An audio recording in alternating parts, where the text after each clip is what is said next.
Your Humanities Half Hour is brought to you by the Northern Marianas Humanities Council.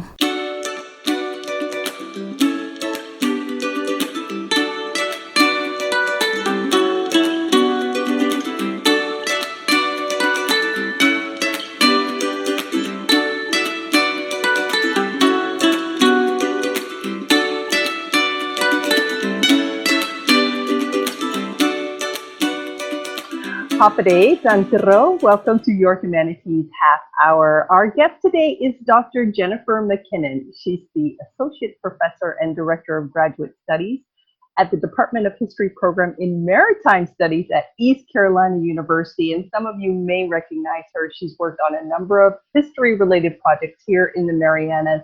Jen, good afternoon to you. How are you doing over there in North Carolina? Thank you. Good morning. We're doing okay. We're hanging in there. It's summertime. So right now we're out of summer and our field trips and projects to Saipan have been canceled because of COVID, but we're still connecting, right? We're talking. Well, we're really excited about this project we're talking about today. It's kind of a continuation of something that started almost a decade, I guess, ago or so here in the Marianas. And we're talking about the World War II Maritime Heritage Trail, Saipan, which may not be familiar with everybody because it's all underwater. Yeah. So tell us about the project and what is the latest step in this saga, shall we say? Yeah, so we started about 10 years ago, really, now, developing a maritime heritage trail underwater on the sites from World War II, both Japanese and US. We worked with the Historic Preservation Office and several other agencies, including CRM and the Humanities Council, to develop that underwater heritage trail. And that consists of 9 different locations underwater that you can snorkel or dive with 12 vessels or vehicles total. It was developed with the Marianas Visitors Authority and also the diving organizations on island to try and boost heritage tourism underwater. And to learn a little bit more about the history of the sites and put into place some sustainable practices as well to make sure that those sites are going to be around for some time. So we developed underwater dive cards, posters, which were distributed, and there's also a website as well that visitors can visit, and there's a Facebook page. So multi-language dive cards, I think. Yeah. Yep, absolutely. Japanese and English. Yep. Well, I have to say that since I first learned about this project, it's gotten me more aware of what you can actually see out there, even before you get in the water. On the beach in San Antonio, there's something out there near the reef, and it caught my eye, and I when it was really low tide one day, I waded out there, and it was a World War II relic. I'm not even sure what it was. I'm sure it might be on the map. Yeah. But it kind of brings awareness of these shapes we see in the water that we kind of ignore. There's really a lot of rich history there. Enough history, in fact, for you to want to nominate these sites to the National Register of Historic Places, which is pretty significant. What is the National Register? So the National Register of Historic Places is the nation's official list of buildings, structures, objects, sites, and also districts or multiple properties that are worthy of preservation, and they have a significance to our history, our architecture, archaeology, and culture. And so that list has some of our most treasured sort of historical and cultural resources that have been listed on it. And the National Register is managed by the National Park Service. And the CNMI has close to 40 National Register listings or sites on that. So across the island chain, there are close to 40, and those include rock art sites or Japanese World War II defenses. They also, the Lottie stone quarries, landing beaches are also part of that. So it includes, Indigenous and Pacific Island history, all the way through to, World War II. Before we talk about the process of how we might be able to get the Maritime Heritage Trail on the register, what are the benefits of being listed? Yeah, so that's a good question. I think the benefits are both social and economic. For example, the sites being listed on the register, they're given a significance. It's saying, hey, nation, these are important. So it's really kind of pointing out, what the significance is, that they have historical significance, and kind of gives the community and public officials credibility when attempting to protect the resources or the heritage. So for example, if they're listed on the register, any kind of planning for federal or federally licensed or federally assisted projects has to go through, normally it goes through a Section 106 sort of review process through the Historic Preservation Office. But if it's listed, it also would go through an advisory council on historic preservation. So, that council would review and have an opportunity to think about how any kind of project might affect a historic property, whether it's listed or potentially listed. And it also can give consideration or historic values to sites that might be in areas where things like offshore wind development or mining or those kinds of things, might take place. So it gives them some protection in that way. They can also, sites that are on the list can also qualify for federal grants for historic preservation when funds are available. And I think the important part for the CNMI is that these sites are heritage tourism sites. They're used regularly by local dive shops and local tourism, opportunities. And so it gives them sort of that ability to be protected over time, which helps sort of stimulate the economy and make sure that they're going to be there, protected, and sort of a sustainable asset to the community over time. Now, you mentioned this council that would be responsible to review development or any changes at a site on the National Register. Would that be like a local council, or is that the National Council? Yeah, so you have a local council through the Historic Preservation Office, but there is also a national council, yes. Okay, so both of them would review the development. All right. So let's talk about where we are in this process. I believe we've just actually started the process to be listed on the National Register. Yeah, so we basically put together the package, which consists of a large document that is the overall history of World War II. And then an individual package for each site that's going to be listed, and it's called a multiple property listing. So they are related to each other, whereas sometimes one site can just be listed and that's a single property. So it's a multiple property listing. So we put that package together, and the nomination was submitted to our funding agency, which is the American Battlefield Protection Program Granting Agency. That is through the National Park Service. And we also submitted it for review to the CNMI Historic Preservation Office. So we submitted those in early May for HPO to review. And that process involves the local CNMI Historic Preservation Review Board, which the HPO has. And so they will review that package, all those documents, which is, it's quite a bit.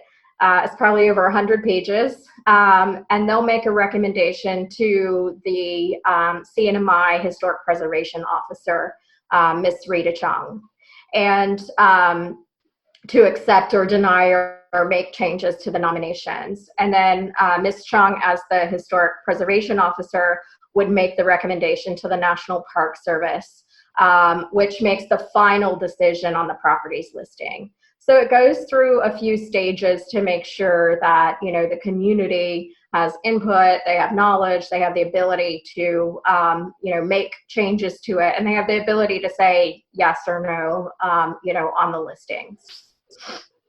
And speaking of community input, there is an opportunity for community members to review the nomination package as it now stands and to make comments on that, or to add stories, to personal stories to these sites.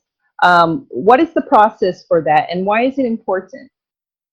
So absolutely. One of the things that I've been working on for a while now is to try and make sure that the Indigenous experience of World War II is placed equal, or if not, you know, that it's front and center, because these things happened to the community. And so what I'd really like to have and have continued to push for is stories, recollections, interactions, any kind of information that the local community has about their experience with these sites. I know it's difficult because these are underwater, and so they're kind of out of sight and out of mind, which also makes them sort of susceptible to a lot of, you know, preservation issues in terms of, you know, being impacted. But they are out of sight and out of mind. They're not like the caves where we've collected rich stories. And in fact, I think we collected your mom's story about the caves. So they don't have that kind of connection. And so it's harder to pull that Pacific Islander history from those sorts of sites. But we're really asking, you know, even if it's a modern story about what a site might mean to you or what you do at it. I know some of the sites are used for a swim course, like the Sherman tanks that are offshore. Any kind of connection that might be had to some of the sites that are underwater, or recollections of seeing them during the war, during the invasion, would be useful to have. And so what we've asked is, we have a underwater, or we have a website for the Maritime Heritage Trail, and it is http://blog, blog.ecu.edu/sites, SITES/PMHT, Pacific Maritime Heritage Trail. Could you have made that a little bit more complicated? I know, that was our university. They always make things complicated. Okay, we're going to advise everybody to grab a pen and paper, and we will repeat that later on in the show before we close. Okay. Yes, and if you go to that, there's a tab called About the Trail.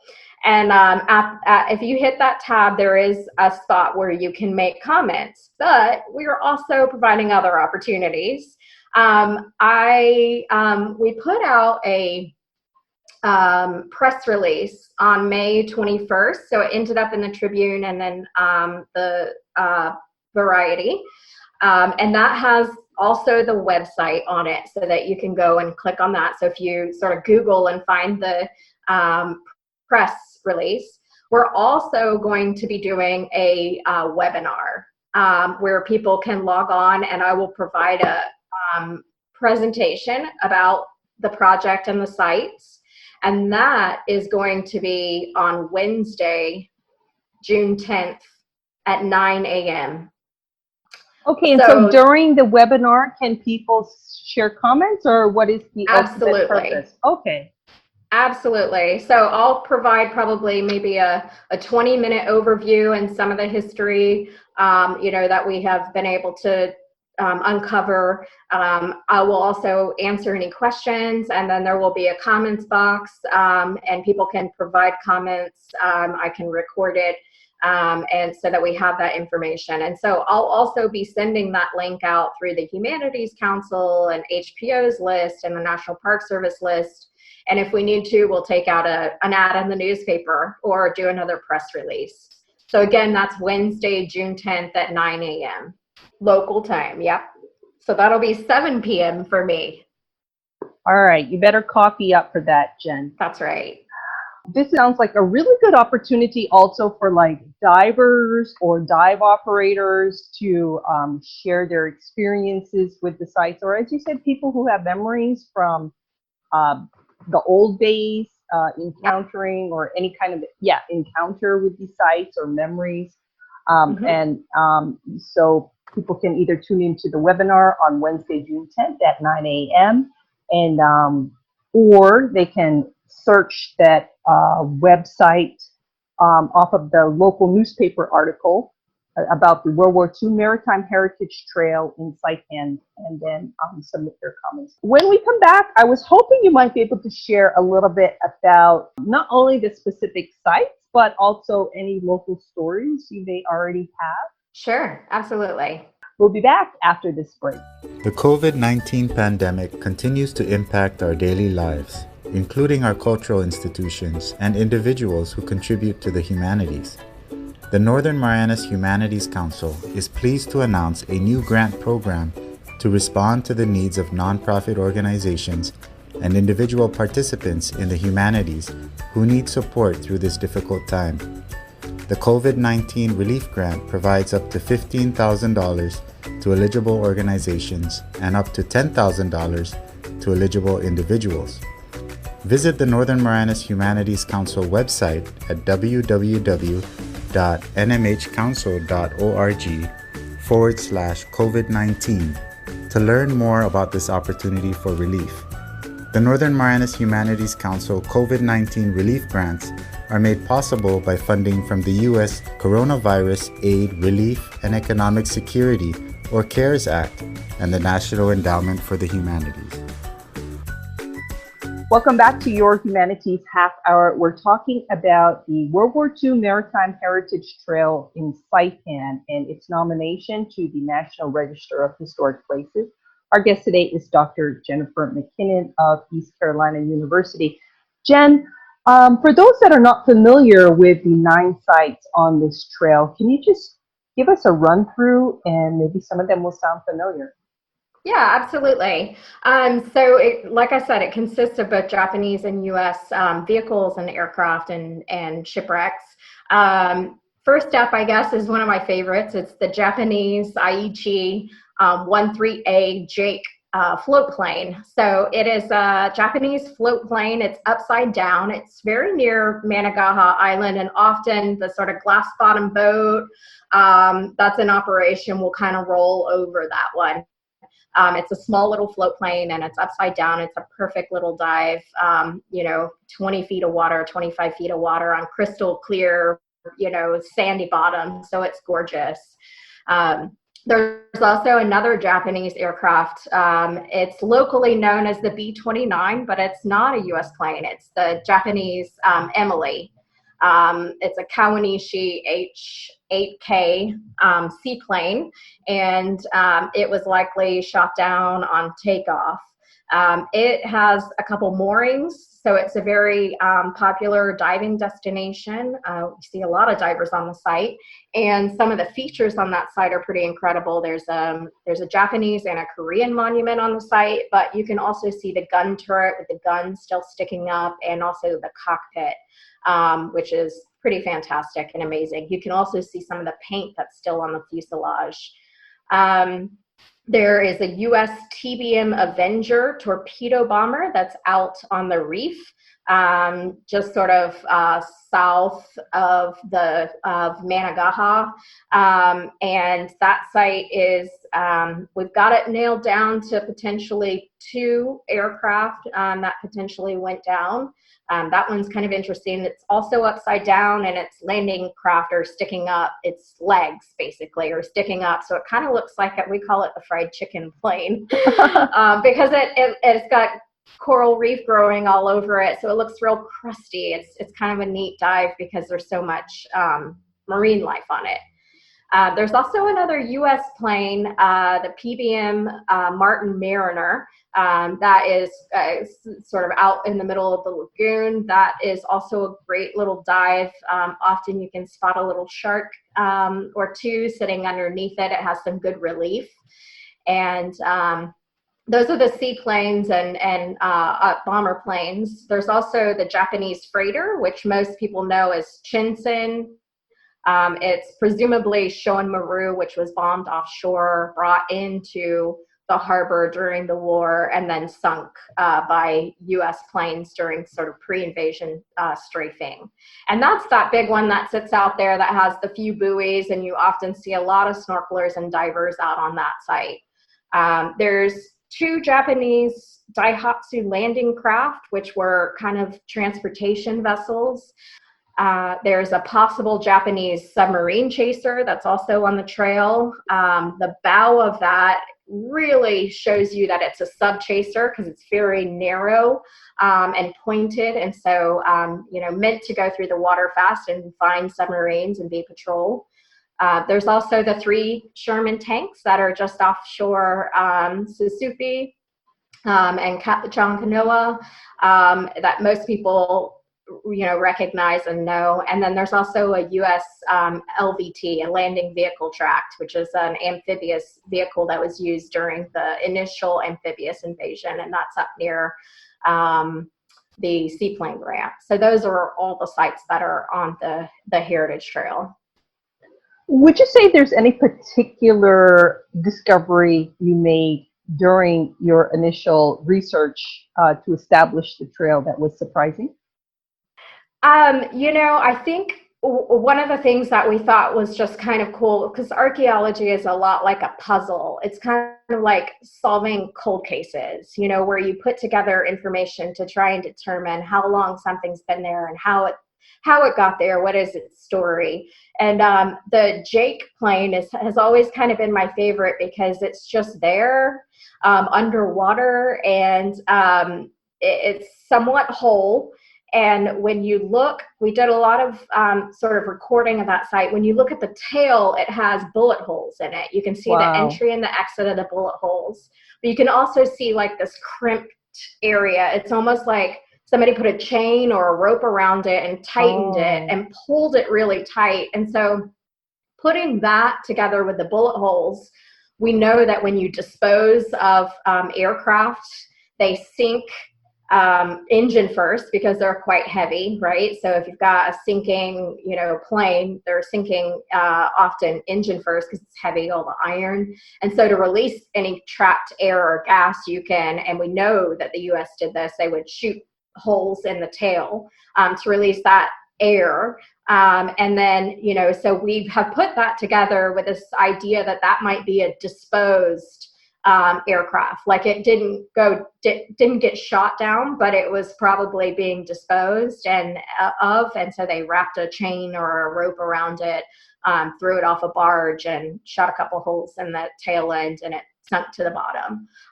Or it could have been dragged along the bottom. So those kind of like little mysteries where you put together the information are always sort of important or interesting to me. So for the record, I know you've been putting this information out there for a decade now. There is no sunken B-29 that we are aware of at this time in the Marianas that has been misidentified in the past, and it's a Japanese Emily. Kawanishi, you said. Kawanishi. Right. Okay. So the B-29 that is offshore is an Emily, the one that people dive on. Yes. It is not a B-29, but you should know that and you probably already know, and a lot of people probably know, that there is a B-29 that has been located in the channel, and Tinian Channel, between Tinian and Saipan. And that, I was part of that remote research project to dive on that, to visit it with NOAA. So I think a lot of people might have logged on, some schools logged on to that. So they're out there, they're just not the diving one that's in the lagoon. Could you share with us a short local story that you guys have uncovered, if you have one, related to any of these sites? Yeah, I mean, so like I said, it's kind of hard to say like, oh, do you remember this? Because, nobody was diving at the time or Right. whatnot. And so, we've spent time talking to people about maybe some of the post war experiences, and some of the information we've received is like memories about when that CIA training that didn't happen on the island actually happened. Local folks remember those sites underwater being used as target practice offshore for Really? Training. Wow. And so, that's good information, because when you're told that nothing happened, but you're actually seeing it, that's the other thing. The other interesting thing is we talked with Genevieve Cabrera's uncle, John Camacho, Uncle John, and he remembers being a salvage diver after the war, after the battle, as he got older. Of course, he was really young and we collected his story about he was left in the cave and then they went back and got him. But as he got older and he became he got certified to dive or learned how to dive, he became sort of a salvage, and he helped with some of those salvage operations offshore. So I would love to collect more stories about that, because I imagine there's a lot of stories about fishing on the sites too, because they hold a lot of marine life. So those are the kinds of things that we would love to collect. We've also got stories that have been shared, and we've incorporated them into the nomination, that talk about seeing the ships come in or seeing the airplanes come in. And so that is also important, whenever the families were hiding. And one of them I would love to just quote. It says, "My brother remembers when the American ships came in, he was saying how excited he was. They looked like little toys. But then everyone started running and things got serious because they were starting to bomb us." And those are poignant memories about seeing those objects, and how at first it might be, wondrous to a child, but then it becomes very serious. And so while they're not like immediately going to the sites, they still set the stage and the context for what the various experiences were during World War II. Well, let's go ahead and give that contact information and webinar information again for people who are interested in reviewing the nomination to the National Register of Historic Places or submitting stories. Yeah, so check out the 21st of May press release in the Variety and in the Tribune. And that has the website, which is http://blog, blog.ecu.edu/sites/PMHT, which is Pacific Maritime Heritage Trail. And you can go to the About Trail tab and you can tell us information. You can also join us on Wednesday, June 10th at 9 a.m. We're going to do a webinar and find out more information and provide comments. I will be sending that information out via multiple sort of email lists and try to also get it in the newspaper. But you can also just email me. And my email address is McKinnon, McKinnj as in Jennifer E, at ecu.edu. And I'd be happy to take emails of information and incorporate that into it. After all, these register nominations are part of the history and heritage of the island, and they need to be reflective of multiple voices. Jen, I'm really hoping you have another upcoming project in the Marianas. Anything we can look forward to?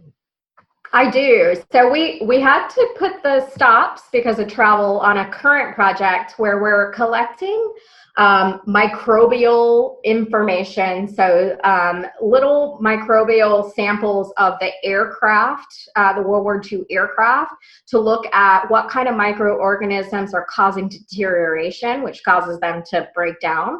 And so that is like a DNA type sequencing. It's very sciencey, which I'm more into the cultural end. So we've partnered with biologists on this, but we're also partnering with Cagman High School to run a science/history workshop on that kind of project. And I'm hoping that we'll be able to get that out there in December or early next year for that project. And that'll just tell us more about the environment and how long these sites are going to be there.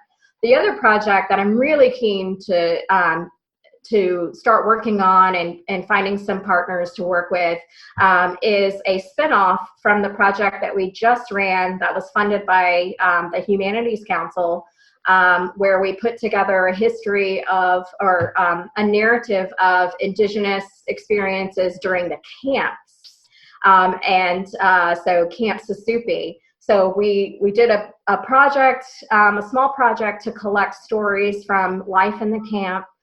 We put that together and have published that book, and it's available online as well with those histories. And what I'd love to do is actually do an archaeology project on one of the sites in the camp area to see what kind of archaeology is there. And so run maybe a training with schools on archaeology and history and involve the children that are in school in doing archaeology in the camps, which are technically in the front yard of folks. So it would involve some, cooperation with and participation by landowners. But I think some of that archaeology of those camps would be really useful because they're doing that kind of stuff at Japanese internment camps in the U.S. And the objects that they're finding and the stories that they're uncovering are really super interesting and help to round out that history of World War II. Jen, always a pleasure to chat with you. Any final thoughts before we go? Not really. I mean, it's just great to see a face when I was supposed to be out there, to see somebody who I know, even if online, and just put it out there again to provide comments. And I want to thank all the partners who over 10 years have helped actually put this together. This is the culmination of a lot of people, local and international, putting together a project that hopefully will end in putting these sites on the register and getting them another layer of protection. Thank you so much for all your work and for your time today. Thank you. It's good talking to you. You too.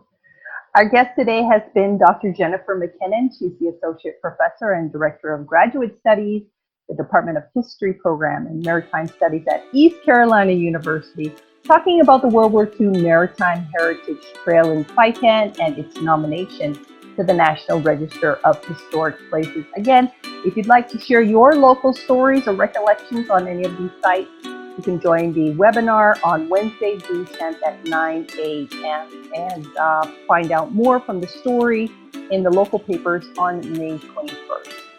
This has been your Humanities Half Hour. I'm Catherine Perry. This program was supported by a We the People grant awarded to the Northern Marianas Humanities Council from the National Endowment for the Humanities. Any views, findings, conclusions, or recommendations expressed in this program are those of the participants and do not necessarily represent those of the National Endowment for the Humanities or the Northern Marianas Humanities Council.